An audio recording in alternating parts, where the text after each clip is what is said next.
السلام عليكم ورحمة الله وبركاته. نحمده ونصلي على رسوله الكريم. أما بعد فأعوذ بالله من الشيطان الرجيم. بسم الله الرحمن الرحيم.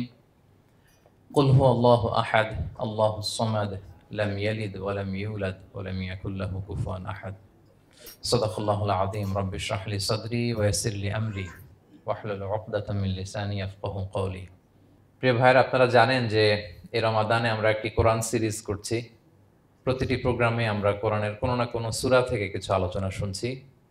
তার এই ধারাবাহিকতায় আজকে আমি সূরাতুল ইখলাস তেলাওয়াত করেছি, ছোট্ট একটা সূরা। এই সূরার সংক্ষিপ্ত তাফসীর আজকে আমরা শুনবার চেষ্টা করব ইনশাআল্লাহ বিইذনিল্লাহ। সূরাতুল ইখলাস সবার মুখস্থ আছে না? মুসলিম তো অবশ্যই, অনেক অমুসলিমেরও মুখস্থ, অনেক হিন্দুরও সূরা ইখলাস মুখস্থ আছে, জানেন? অনেক হিন্দু ভাইরা একই পাড়ায় একই সাথে সমাজে থাকার কারণে তারা সূরা ফাতিহা, ইখলাস এরকম দু চারটা দোয়া কালাম সূরা এদেরও মুখস্থ থাকে। সূরাতুল ইখলাস এমন একটা সূরা যেটা অনেক অমুসলিম ভাইদেরও মুখস্থ থাকে। খুব ছোট্ট সূরা।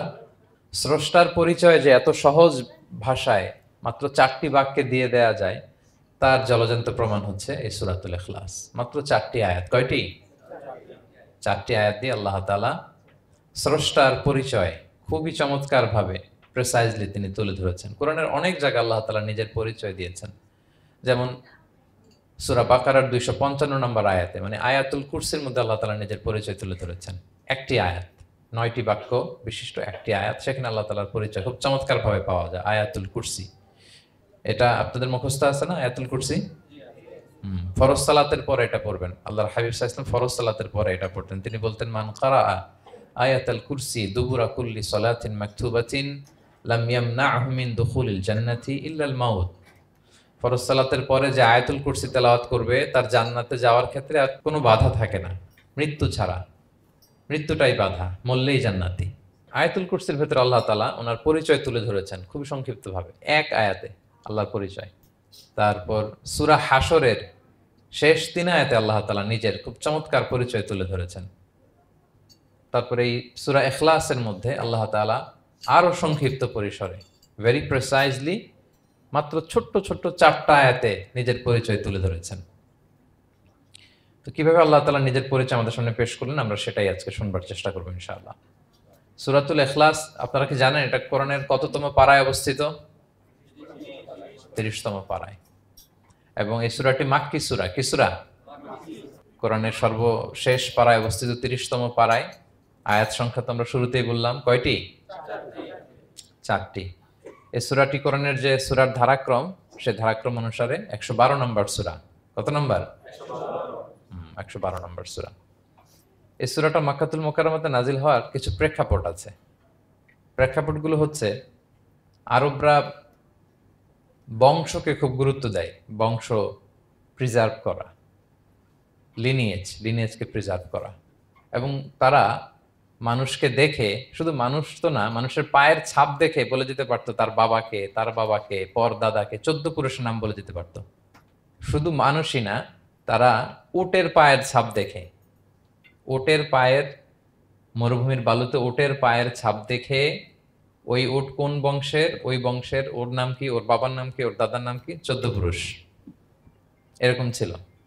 এবং তারা দুজন মানুষকে যদি ঢেকে রাখা হয় সারা শরীর, শুধু পায়ের একেবারে শেষের দিকের ছোট আঙ্গুল দেখে, এটাকে ইলমুল কিয়াফা বলে, ওই ছোট আঙ্গুলের শেপ দেখে ওরা বলে দিতে পারতো সে কোন বংশের, তার বাবার নাম কি, দাদার নাম কি, 14 পুরুষ। তারা এই লিনিয়েজকে প্রিজার্ভ করতো আর কি এইভাবে। এবং এই বংশ পরিক্রমা মুখস্থ করা, জানা, জিজ্ঞেস করা, এটাকে গুরুত্ব দিত। তো তারা আল্লাহকেও আমাদের মতো এরকম একজন সত্তা ভেবে আল্লাহ হাবিব সাল্লাল্লাহু আলাইহি ওয়াসাল্লামকে জিজ্ঞেস করতেছে যে, ইদান খালাকাল্লাহু কুল্লা শাই ফামান খালাকাল্লাহ। মুহাম্মদ, তুমি তো বলো যে আল্লাহ নাকি সব সৃষ্টি করেছে, তো আল্লাহকে কে সৃষ্টি করেছে? অথবা বলো যে আল্লাহর বাবাকে, আল্লাহর দাদাকে, আল্লাহর পরদাদাকে, আল্লাহর বংশটা বলো। তো তখন তাদের এই প্রশ্নের জবাবে আল্লাহ তাআলা সূরাতুল ইখলাস নাজিল করেন যে, কুল হু আল্লাহু আহাদ। হে নবী, আপনি বলুন আল্লাহ হচ্ছেন এক, অদ্বিতীয়, ইউনিক, অ্যাবসলিউট। আল্লাহুস সামাদ, তিনি হচ্ছেন সামাদ, তিনি কারোর প্রতি নির্ভরশীল নন, অমুখাপেক্ষী। লাম ইয়ালিদ ওয়া লাম ইউলাদ, তিনি কাউকে জন্ম দেনও নাই, আবার তিনি কারো কাছ থেকে জন্ম নেয়ানো নাই। ওয়ালাম ইয়াকুল্লাহু কুফুয়ান আহাদ, তার সমকক্ষ, তার মতো, তার সিমিলার মহাবিশ্বে দ্বিতীয় কেউ নাই। সুবহানাল্লাহ। এটা হচ্ছে শানে নুজুল, কোন প্রেক্ষাপটে নাজিল হয়েছে, এটা হচ্ছে একটা বর্ণনা। আরেক বর্ণনা এসছে, মক্কার মুশরিকরা জিজ্ঞেস করতে আরম্ভ করলো, ইয়া মুহাম্মদ, আমরা জানি মানুষ মাটির তৈরি, ফেরেশতারা নূরের তৈরি মানে আলোর তৈরি, এরপর জিনেরা আগুনের তৈরি, আল্লাহ কিসের তৈরি? আল্লাহ তাআলার বাইয়িন লানা জিনসা রাব্বিক, তোমার আল্লাহর জিন্স বর্ণনা করো, সে কোত্থেকে আসছে, কি দিয়ে, কোন জিন্স থেকে, মানে কোন জিনিস থেকে তৈরি? তখন আল্লাহ তাআলা এই সূরাটা নাজিল করলেন, কুল হুয়াল্লাহু আহাদ আল্লাহুস সামাদ লাম ইয়ালিদ ওয়া লাম ইউলাদ ওয়া লাম ইয়াকুল লাহু কুফুয়ান আহাদ। এইভাবে অনেকগুলো বর্ণনা পাওয়া যায় যে এরকম এরকম প্রেক্ষাপটে যখন রাসূল সাল্লাল্লাহু আলাইহি ওয়াসাল্লামকে তারা এই সমস্ত প্রশ্ন জিজ্ঞেস করে, তখন তাদের প্রশ্নের জবাব স্বরূপ আল্লাহ তাআলা 4 আয়াত বিশিষ্ট এই সূরাটি নাজিল করেন।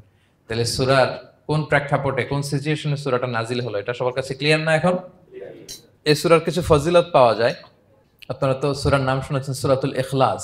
ইখলাস শব্দের অর্থ হচ্ছে সিনসিয়ারিটি, হ্যাঁ, আন্তরিকতা বা একনিষ্ঠতা। যেহেতু এই সূরায় একনিষ্ঠতার সাথে আল্লাহর তাওহীদের ঘোষণা দেওয়া হয়, এজন্য এই সূরার নাম হচ্ছে সূরাতুল ইখলাস।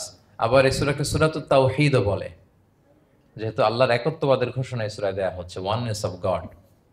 আবার এই সূরার একটা নাম হচ্ছে সূরাতুল মারিফা, যেহেতু এই সূরা মারিফা মানে জানা বা চেনা, যেহেতু এই সূরা পড়ার মধ্য দিয়ে আল্লাহর পরিচয় জানা যায়, আল্লাহকে চেনা যায়, এজন্য সূরার নাম সূরাতুল মারিফা। আচ্ছা, এই সূরার অনেক ফজিলত আছে, অনেক ফজিলত। আমরা কয়েকটা ফজিলত আপনাদের সামনে শেয়ার করবো ইনশাআল্লাহ। এই সূরার 1 নম্বর ফজিলত হচ্ছে রাসূল সাল্লাল্লাহু আলাইহি ওয়াসাল্লাম বিভিন্ন সুন্নাহ নামাজে, সুন্নত নামাজের দ্বিতীয় রাকাতে এই সূরাটা পড়তেন। যেমন ফজরের 2 রাকাত সুন্নত আছে না, ফজরের 2 রাকাত সুন্নতের দ্বিতীয় রাকাতে রাসূল সাল্লাল্লাহু আলাইহি ওয়াসাল্লাম এটা পড়তেন। প্রথম রাকাতে সূরা কাফিরুন, দ্বিতীয় রাকাতে সূরা ইখলাস এটা পড়তেন। মাগরিবের নামাজের যে সুন্নাত, সেই সুন্নাতেরও দ্বিতীয় রাকাতে আল্লাহর হাবিব সাল্লাল্লাহু আলাইহি ওয়াসাল্লাম এই সূরাটা পড়তেন। তাওয়াফ করার পরে 2 রাকাত নামাজ পড়তে হয়, জানেন? ওই 2 রাকাত নামাজে রাসূল সাল্লাল্লাহু আলাইহি ওয়াসাল্লাম প্রথম রাকাতে সূরাতুল কাফিরুন, দ্বিতীয় রাকাতে সূরাতুল ইখলাস পড়তেন। বিতিরের সালাতের শেষ রাকাতে আল্লাহর হাবিব সাল্লাল্লাহু আলাইহি ওয়াসাল্লাম সূরাতুল ইখলাস পড়তেন। এই মর্মে অনেকগুলো হাসান হাদিস আছে। তাহলে কখন কখন সূরাতুল ইখলাস পড়তেন রাসূল সাল্লাল্লাহু আলাইহি ওয়াসাল্লাম, কোন নামাজে? ক্লিয়ার না? ফজরের 2 রাকাত সুন্নত নামাজের শেষের রাকাতে, মাগরিবের 2 রাকাত সুন্নত নামাজের শেষের রাকাতে, তাওয়াফের পরে যে 2 রাকাত পড়তে হয় শেষের রাকাতে, বিতিরের সালাতের শেষ রাকাতে। এই সূরাটাকে আল্লাহর হাবিব সাল্লাল্লাহু আলাইহি ওয়াসাল্লাম সুলুসুল কোরআন বলেছেন, 1/3 অফ দ্য কিতাব, কোরআনের 3 ভাগের 1 ভাগ। সূরাতুল ইখলাস তা'দিলু সুলুসাল কোরআন, সূরা ইখলাস হচ্ছে কোরআনের 3 ভাগের 1 ভাগ। তার মানে আপনি যদি একবার সূরা ইখলাস পড়েন, কয় পারা তেলাওয়াতের সওয়াব? 2 বার পড়লে, 3 বার পড়লে, 3 বার পড়লে 1 খতম কোরআনের সওয়াব। আলহামদুলিল্লাহ।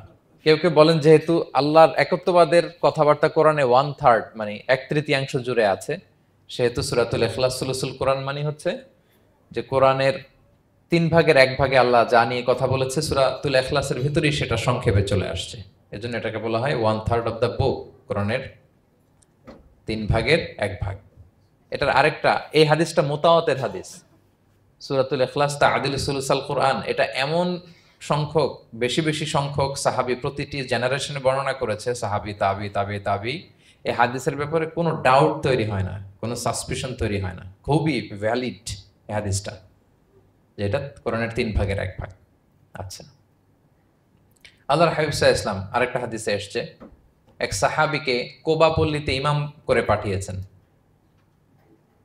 মদিনা মসজিদে নববীর পাশে একটা মসজিদ আছে, মসজিদে কোবা, সেই মসজিদের ইমাম করে এক সাহাবীকে পাঠিয়েছেন। ওই সাহাবীর একটা অভ্যেস ছিল, উনি প্রত্যেক রাকাতে সূরা ফাতিহার পরেই আগে সূরা ইখলাস পড়তেন। ধরেন প্রথম রাকাতে সূরা ফাতিহার পরে ইখলাস, এরপর একটা সূরা পড়তেন। দ্বিতীয় রাকাতে সূরা ফাতিহার পরে আবার সূরা ইখলাস, এরপর একটা সূরা পড়তেন। ধরেন যে জুমার নামাজ 2 রাকাত, উনি ফাতিহার পরে প্রথমে কোন সূরাটা পড়ে নিতেন, এরপরে অন্য যে কোনো একটা সূরা। দ্বিতীয় রাকাতে সূরা ফাতিহার পরে কোন সূরাটা প্রথমে পড়ে নিতেন? ইখলাসের। এটাই ওনার স্বভাব। প্রত্যেক নামাজে যদি কোনো ইমাম সাহেব শুধু সূরা ইখলাস পড়ে, একটু খারাপ লাগবে না আমাদের? ওনার মুসল্লিদেরও তাই লেগেছে। ওনারা জিজ্ঞেস করলেন, তুমি এটা কেন করো? এরকম না করে স্বাভাবিকভাবে পড়ো। তো উনি বললেন, না, আমি এইভাবেই পড়বো। আমি যেভাবে পড়তেছি এইভাবেই পড়ো, পড়লে পড়ো, না হলে তোমাদের হিসাব তোমাদের। তো তারা যে রাসূল সাল্লাল্লাহু আলাইহি ওয়াসাল্লামের কাছে বিচার দিল যে, ইয়া রাসূলুল্লাহ, দেখেন একজন ইমাম আপনি আমাদের জন্য নির্ধারণ করেছেন, উনি প্রত্যেক রাকাতে সূরা ইখলাস পড়ে, ইন এভরি সিঙ্গেল রাকা সূরা ইখলাস পড়ে। তো রাসূল সাল্লাল্লাহু আলাইহি ওয়াসাল্লাম তাকে ডাকলেন, ডেকে বললেন, ঘটনা কি, তুমি নাকি এরকম করো, প্রত্যেক রাকাতে ফাতিহার পরে আগে ইখলাস দিয়ে শুরু করো, কেন কেন করো? সে বলতেছে, ইয়া রাসূলুল্লাহ, হ্যাঁ আমি আসলে এমনটা করে, কারণ আমি এই সূরাটাকে বড্ড ভালোবাসি। কারণ ফিহি সিফাতুর রহমান, এই সূরার ভেতরে আল্লাহর পরিচয় মেলে, আল্লাহর পরিচয় পাওয়া যায়, যেন সূরাটাকে আমি বড্ড ভালোবাসি। রাসূল সাল্লাল্লাহু আলাইহি ওয়াসাল্লাম বললেন, ঠিক আছে, তোমার অভ্যাসের পরিবর্তন করার দরকার নাই, হুব্বুকা ইয়াহা ইউদখিলুকাল জান্নাহ, এই সূরার প্রতি তোমার এই ভালোবাসাই তোমাকে জান্নাতে প্রবেশ করাবে। আরেক বর্ণনায় এসেছে, তুমি যেমনি আল্লাহর পরিচয় থাকার কারণে সূরাটাকে ভালোবাসো, আল্লাহ জানিয়েছেন যেন তোমাকে জানাই আল্লাহও তোমাকে ভালোবাসে। ফিহি সিফাতুর রহমান, এই সূরার ভেতরে রহমানের পরিচয় পাওয়া যায়, আল্লাহ সুবহানাহু ওয়া তাআলার পরিচয় পাওয়া যায়। তো এই জন্য উনি প্রত্যেক রাকাতে সূরা ইখলাস পড়তেন। আরেকটা হাসান পর্যায়ের হাদিসে পাওয়া যায়, নবম হিজরিতে আল্লাহর হাবিব সাল্লাল্লাহু আলাইহি ওয়াসাল্লাম তাবুক যুদ্ধে অংশগ্রহণ করেছিলেন। আপনারা তাবুক যুদ্ধের নাম শুনেছেন? হ্যাঁ, নিশ্চয়ই শুনেছেন, যারা ইসলামের ইতিহাস, রাসূল সাল্লাল্লাহু আলাইহি ওয়াসাল্লামের বায়োগ্রাফি নিয়ে পড়াশোনা করেছেন। তাবুক হচ্ছে অনেক দূরে মদিনা থেকে, খুব কষ্টের সফর ছিল। তখন খেজুর পেকে সবার ঘরে খেজুর, পাকা খেজুর উঠাতে হবে, আবার প্রচণ্ড গরম, আবার সফরের দূরত্ব অনেক বেশি। এই সফরে মূলত কোনো যুদ্ধ সংগঠিত হয়, তাবুক যুদ্ধে কোনো যুদ্ধ হয় নাই। কয়েক সপ্তাহ লাগছে যেতে, কয়েক সপ্তাহ ফিরতে, এতটুকুই। জাস্ট কে পাক্কা ইমানদার আর কারা মুনাফেক, হিপোক্রিট, এটাকে ক্লিয়ার করার জন্য আল্লাহ তাআলা এই যুদ্ধের আহ্বান জানিয়েছেন যে যাও, অ্যাটাক করো, তাবুকে যাও। বিশাল বাহিনী, প্রায় বিশাল একটা বাহিনী যে তাবুকে চলে গেল। রাসূল সাল্লাল্লাহু আলাইহি ওয়াসাল্লাম যখন তাবুক যুদ্ধে ছিলেন, এই অভিযানে ছিলেন, তখন মদিনায় এক সাহাবী ইন্তেকাল করেন, নাম হচ্ছে মুআবিয়া ইবনে মুআবিয়া আল মুজহানি। তো উনি ইন্তেকাল যখন করলেন, রাসূল সাল্লাল্লাহু আলাইহি ওয়াসাল্লাম তো এত দূর থেকে এটা জানতেন না। জিবরাইল আলাইহিস সালাম এসে বললেন, ইয়া রাসূলুল্লাহ, মদিনাতে আপনার সাহাবী মুআবিয়া ইন্তেকাল করেছে। মুআবিয়া ইবনে আবি সুফিয়ান একজন সাহাবী আছে, উনি নয়, মুআবিয়া ইবনে মুআবিয়া আল মুজহানি। তখন বললেন, ইয়া রাসূলুল্লাহ, আপনি এই ৩০,০০০ সাহাবী নিয়ে এখানেই মরুভূমির মধ্যেই তার গায়েবানা জানাজা পড়েন, আমরাও আছি আপনার সাথে, আমরাও শরীক হব। রাসূল সাল্লাল্লাহু আলাইহি ওয়াসাল্লাম এত দূরে তাবুক থেকেই মুআবিয়া ইবনে মুআবিয়া আল মুজহানি রাদিয়াল্লাহু তাআলা আনহুর গায়েবানা জানাজায় শরীক হলেন। এই গায়েবানা জানাজায় সাহাবাদের সাথে ফেরেশতারাও শরীক হয়েছিলেন, দুই কাতারে, পেছনে দুই কাতার, প্রতি কাতারে ৭০,০০০ ফেরেশতা। জানাজা শেষে, দোয়া শেষে আল্লাহর হাবিব সাল্লাল্লাহু আলাইহি ওয়াসাল্লাম বললেন যে, জিবরিল, ঘটনা কি? মুআবিয়ার এত স্ট্যাটাস, এত মর্যাদা, কি কারণে তুমি দুই কাতারে ৭০,০০০ হলে ১,৪০,০০০ বিশাল ফেরেশতাদের বহন নিয়ে তুমি জানাজায় জয়েন করলে, কারণ কি? কি তার মর্তবা? তো জিবরাইল আলাইহিস সালাম বললেন, ইয়া রাসূলুল্লাহ, আপনার সাহাবী মুআবিয়ার বৈশিষ্ট্য ছিল তিনি কাইমান আও কাঈদান, দাঁড়িয়ে অথবা বসে, মাশিয়ান আও রাকিবান, আরোহণ অবস্থায় অথবা চলন্ত অবস্থায়, উঠতে বসতে চলতে ফিরতে সবসময় সে পড়তে থাকতো কুল হুয়াল্লাহু আহাদ আল্লাহুস সামাদ লাম ইয়ালিদ ওয়া লাম ইউলাদ ওয়া লাম ইয়াকুল লাহু কুফুয়ান আহাদ। এই সূরাটা ছিল তার ডেইলি ওজিফা, সবসময় উঠতে বসতে চলতে ফিরতে কোন সূরা পড়তো? সূরা ইখলাস পড়তো। এজন্য আল্লাহ তাআলার আদেশে আমরা ১,৪০,০০০ ফেরেশতা নিয়ে তার জানাজায় শরীক হয়েছি। সুবহানাল্লাহি ওয়া বিহামদিহি। তাহলে বুঝতে পারতেছেন এই সূরার মর্তবা কতটা পছন্দনীয় সূরা আল্লাহর কাছে। যদিও ছোট, আয়াত কয়টা? কিন্তু আল্লাহর কাছে এটার ফজিলত অনেক বেশি। প্রিয় ভাইরা, শুধু এখানেই শেষ নয়, আল্লাহর হাবিব সাল্লাল্লাহু আলাইহি ওয়াসাল্লাম সকালে, সন্ধ্যায়, ফজরের পরে, মাগরিবের পরে এবং বিছানায় ঘুমোতে যাওয়ার আগে তিনি সূরাতুল ইখলাস, সূরা ফালাক, সূরা নাস পড়ে হাতের মধ্যে ফু দিতেন, দুই হাত একসাথে মিলিয়ে এরকম ফু দিয়ে মাথা থেকে বডিতে যতটুকু সম্ভব তিনি মাসে করতেন। ৩টা সূরাই শুরু হয়েছে কুল দিয়ে, এজন্য ৩ সূরাকে একসাথে বলে কুল আস-সালাসা, মানে ৩ কুল।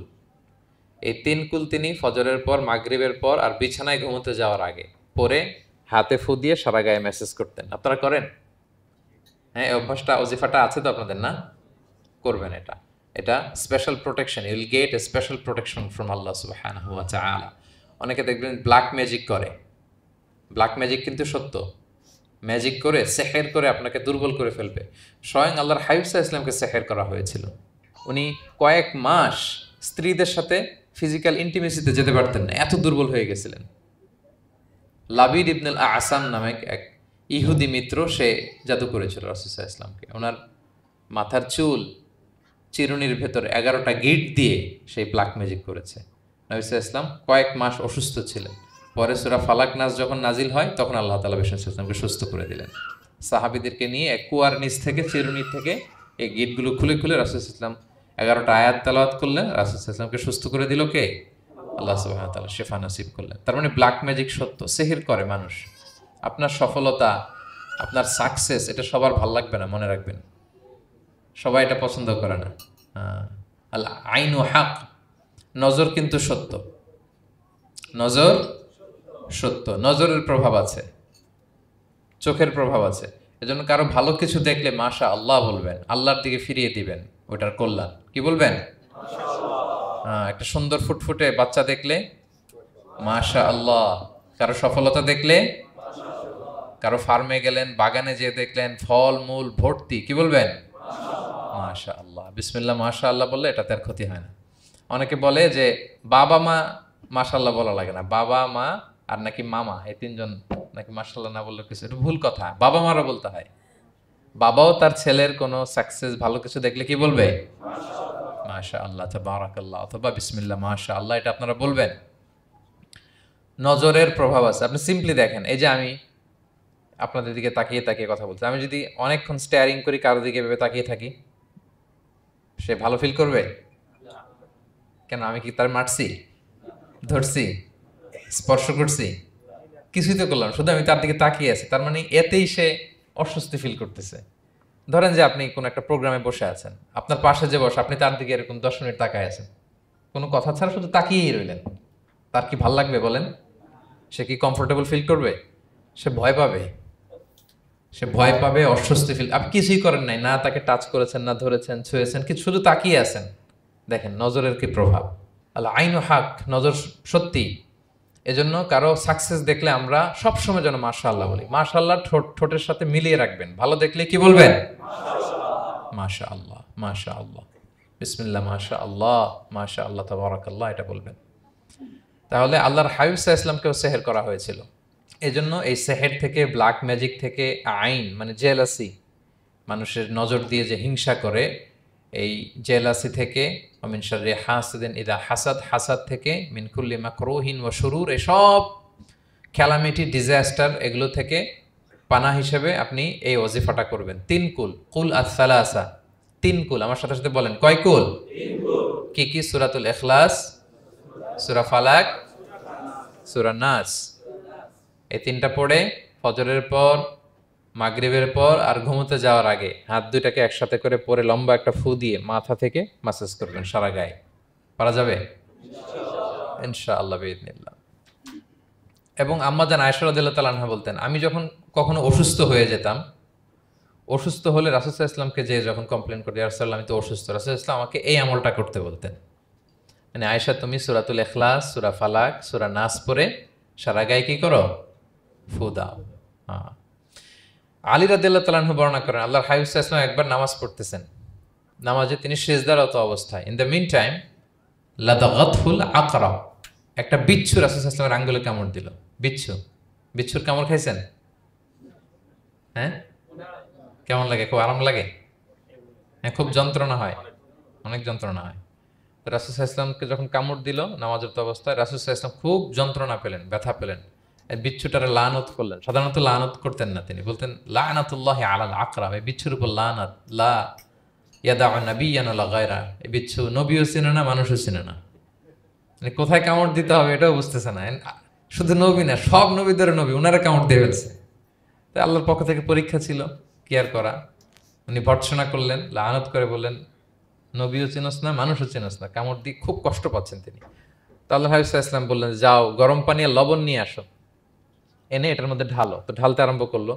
লবণ কিন্তু খুবই ব্যথানাশক, pain killer, natural pain killer. এটার মধ্যে সোডিয়াম ক্লোরাইড আছে, তো এটা গরম করে লবণ মিশিয়ে দিলে যে কোনো ব্যথা ট্যাথা সাথে সাথে ভালো হয়ে যায়। রাসূল ইসলাম বললেন ঢালো। ঢালতেছে, রাসূল ইসলাম পড়তেছেন কুল হুয়াল্লাহু আহাদ আল্লাহুস সামাদ লাম ইয়ালিদ ওয়া লাম ইউলাদ ওয়া লাম ইয়াকুল লাহু কুফুয়ান আহাদ বলে ফু দিচ্ছেন আর ঢালতেছে। ঢালাও শেষ, আঙ্গুলের ব্যথাও শেষ।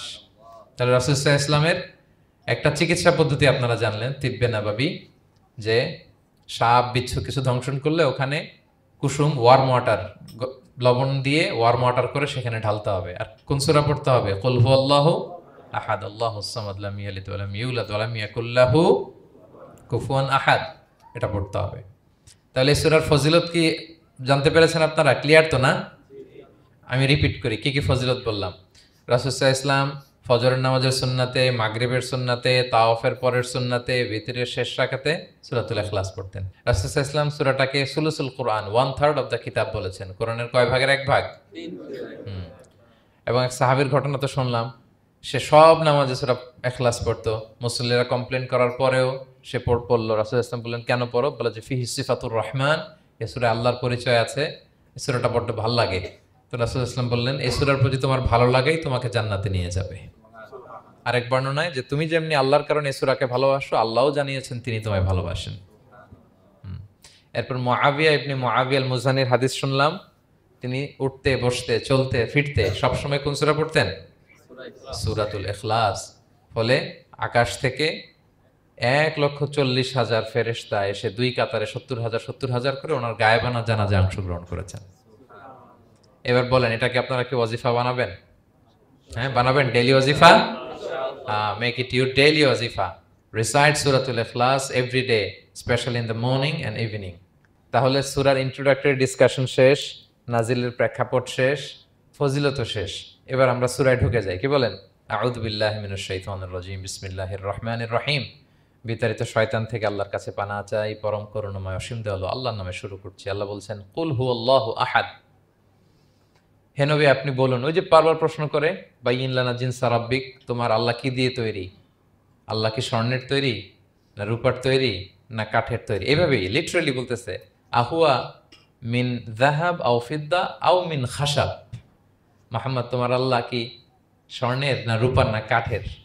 আল্লাহ বলেন নবী আপনি এটা বলেন।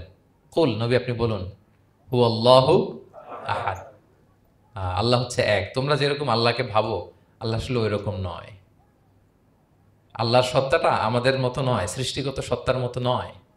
আমরা এটাতে প্রায় ভুল করে ফেলি। অনেকে এমন এমন প্রশ্ন করি আল্লাহর সাথে, মনে হয় যেন আল্লাহ আমার একেবারে আমরা নিজেরা যেরকম ওই রকম।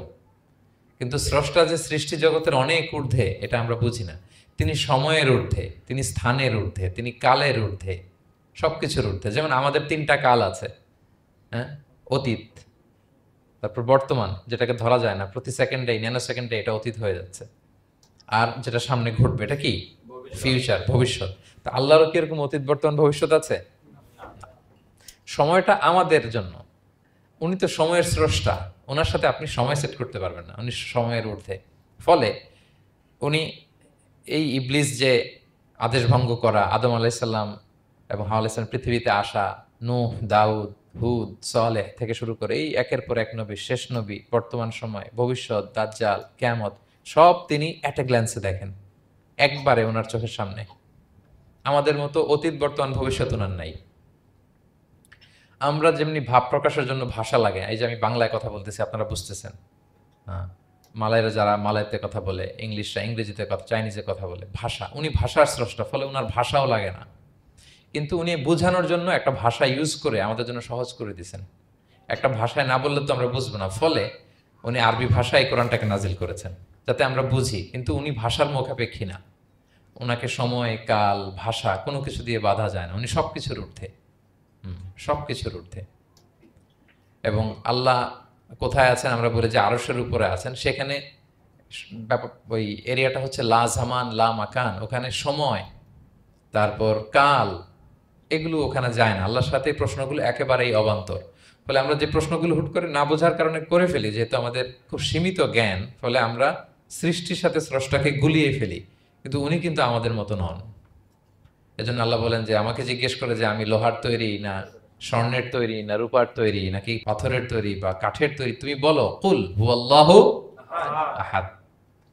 হে নবী আপনি বলুন আমি হচ্ছি এক, একক, অদ্বিতীয়।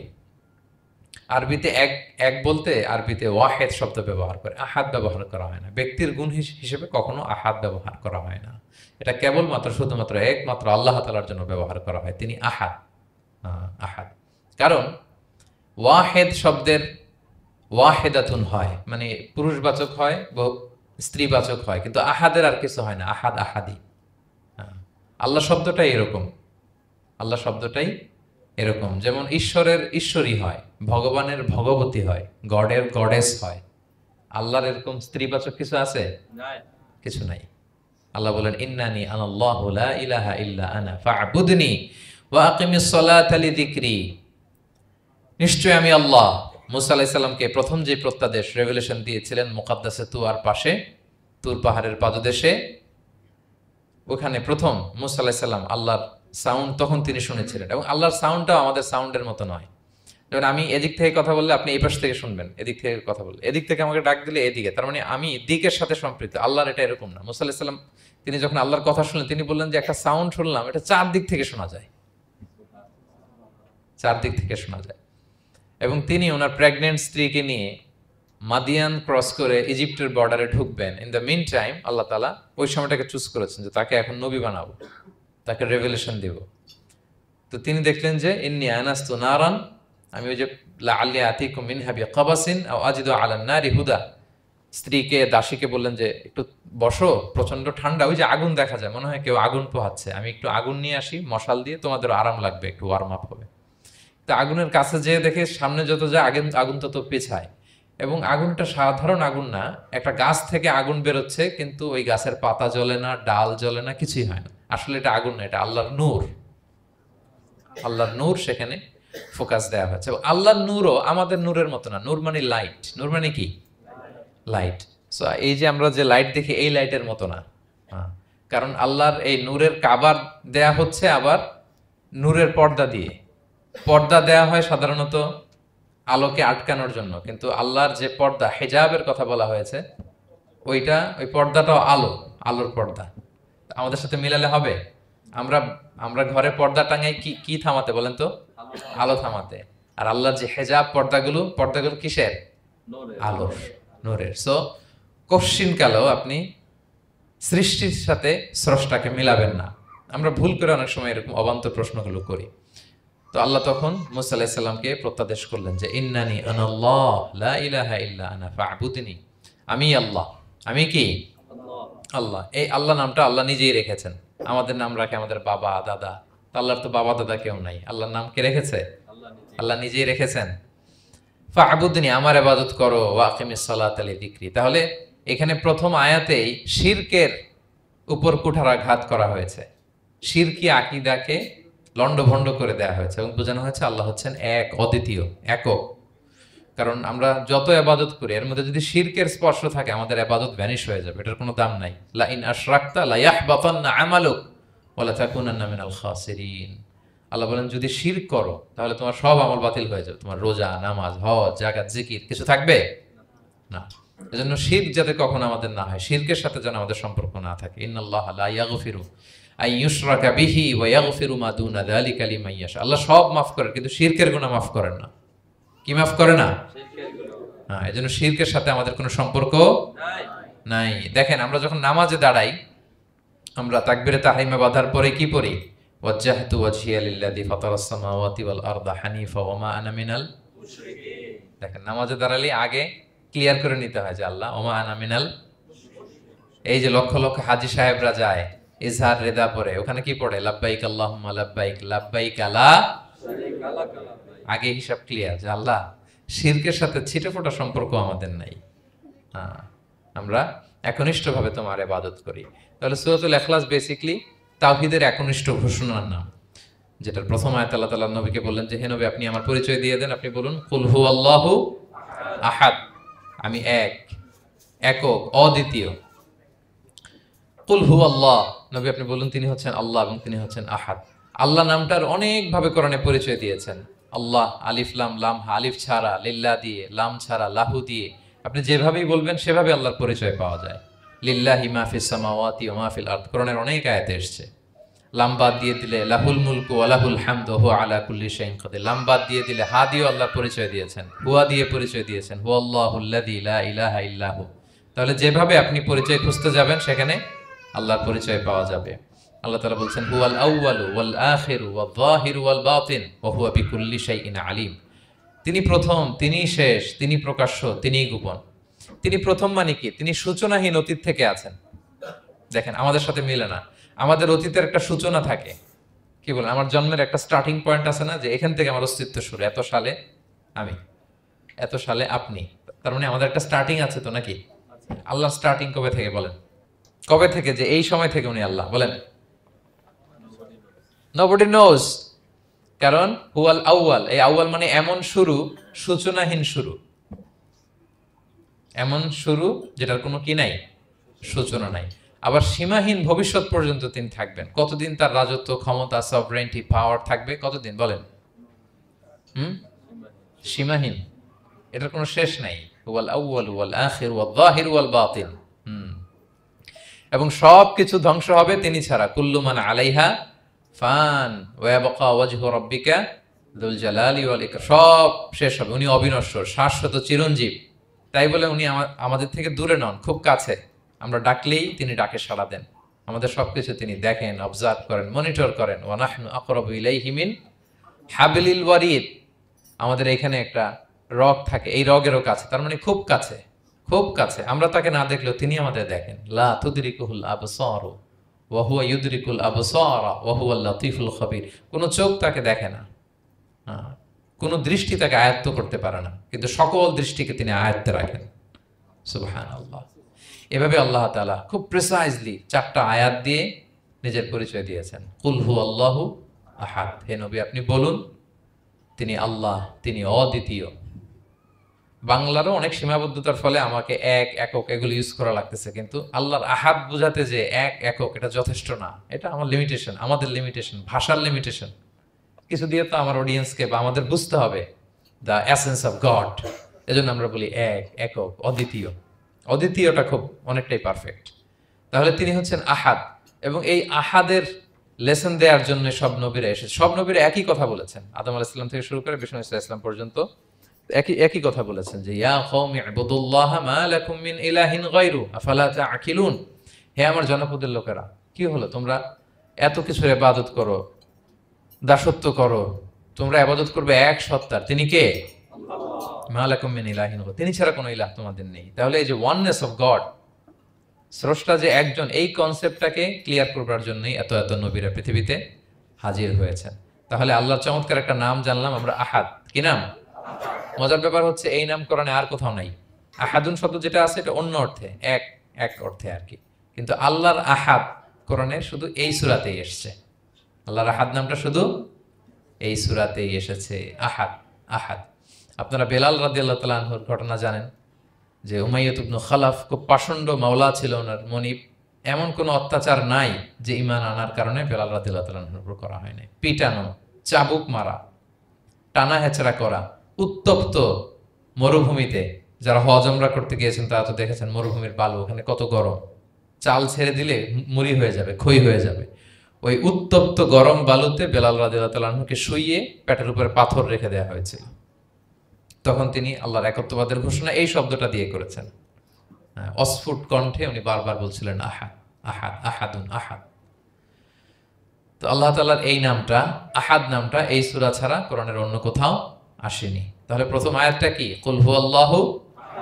হে নবী তারা জিজ্ঞেস করে আমার বংশ কি, বাপদাদা কই, কাঠের না মাটির না লোহার না সোনার, আপনি বলুন কুল হুয়াল্লাহু, তিনি এক, অদ্বিতীয়।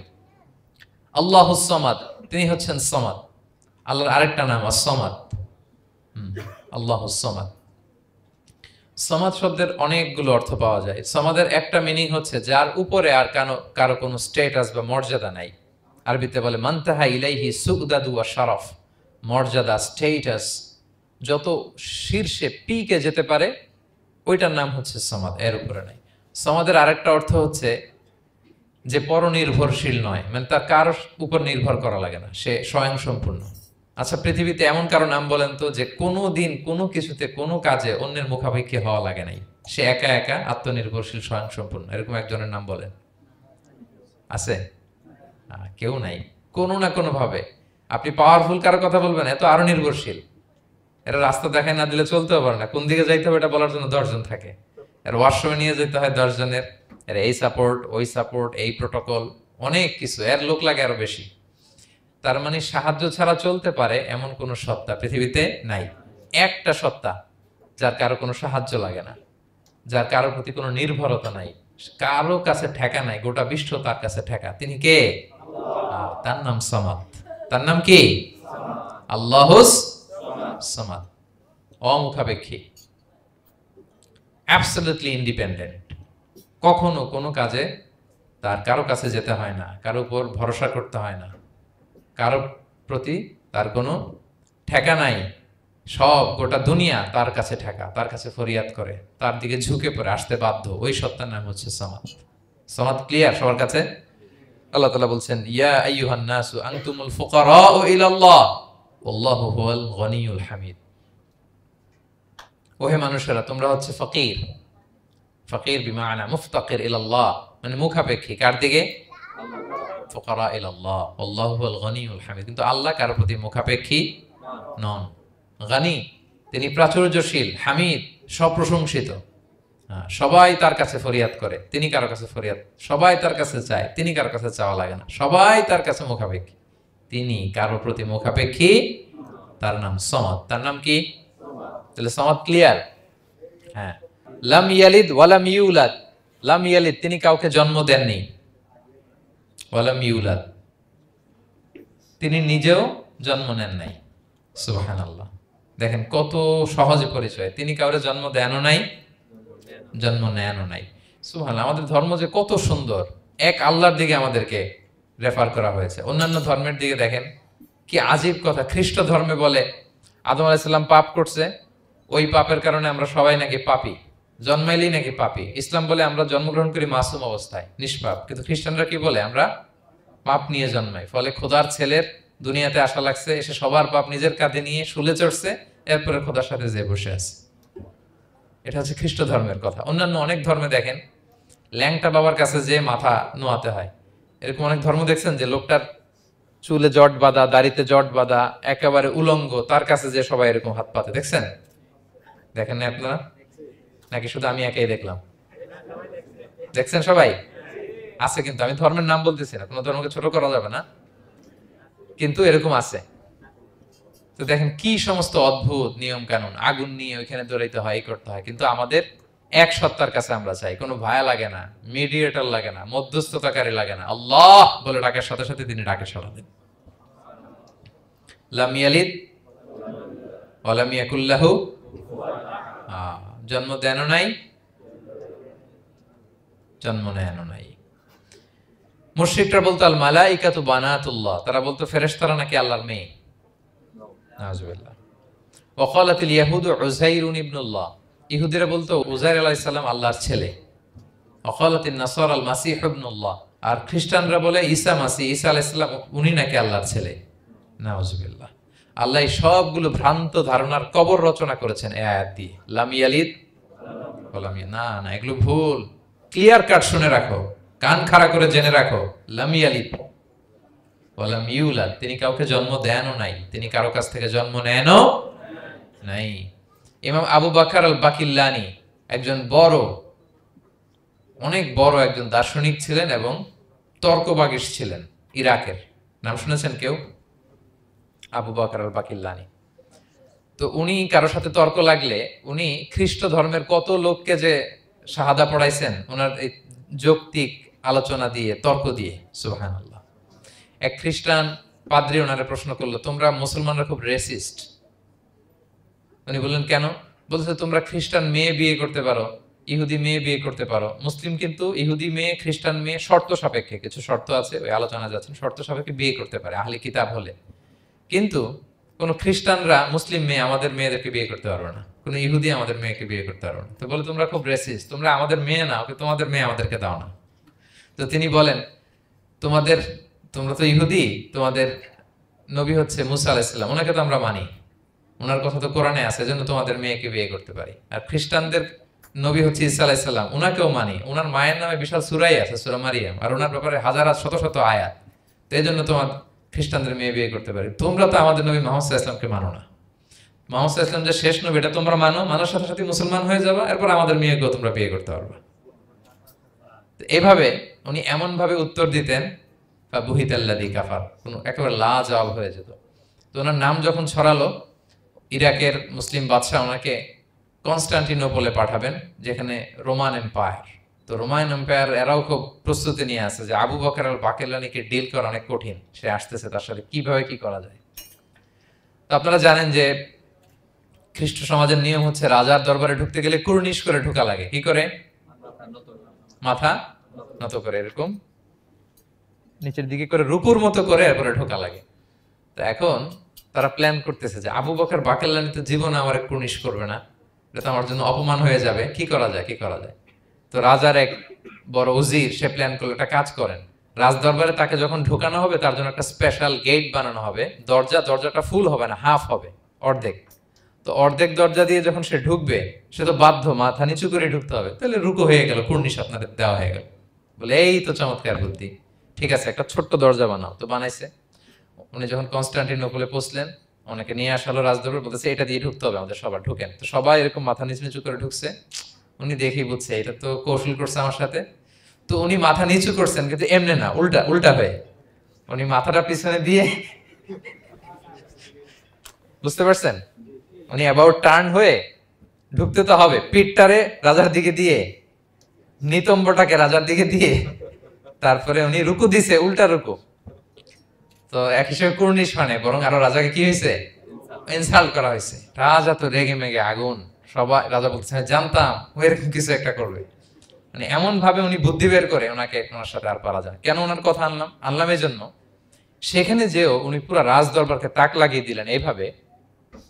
উনি দেখেন যে কনস্টান্টিনোপলের রোমান এম্পায়ারের পাশে পোপ বসা। পোপ চেনেন তো, মানে তৎকালীন খ্রিস্টান সবচেয়ে বড় পাদ্রী।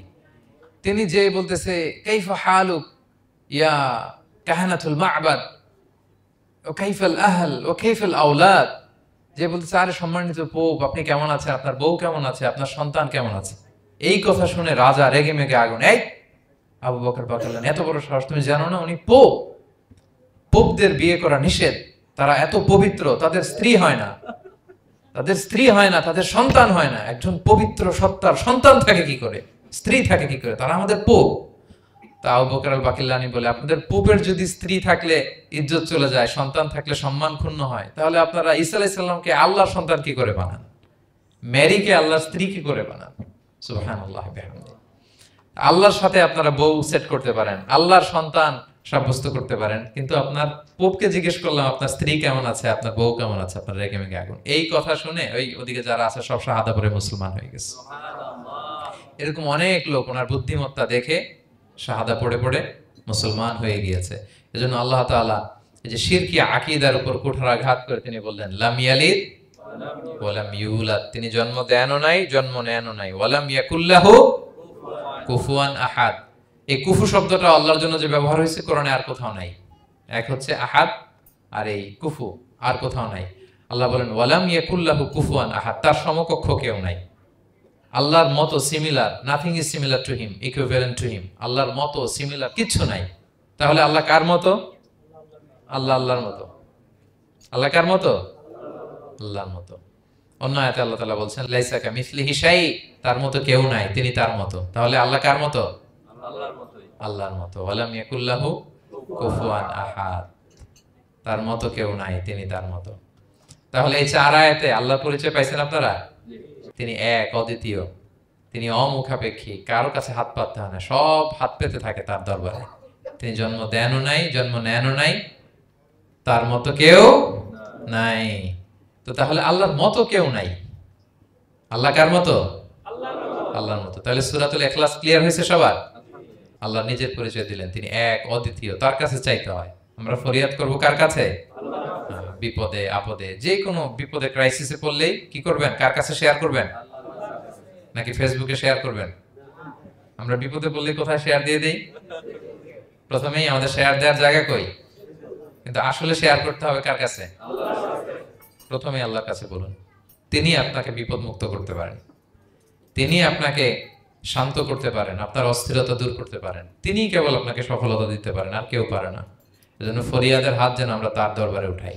আল্লাহ তাআলা আমাদের সবাইকে কথাগুলো বোঝার আমল করার তৌফিক দান করুক। হাদা মা ইনদি ওয়াল ইলমু ইনদাল্লাহি আলাইহি তাওয়াক্কালতু।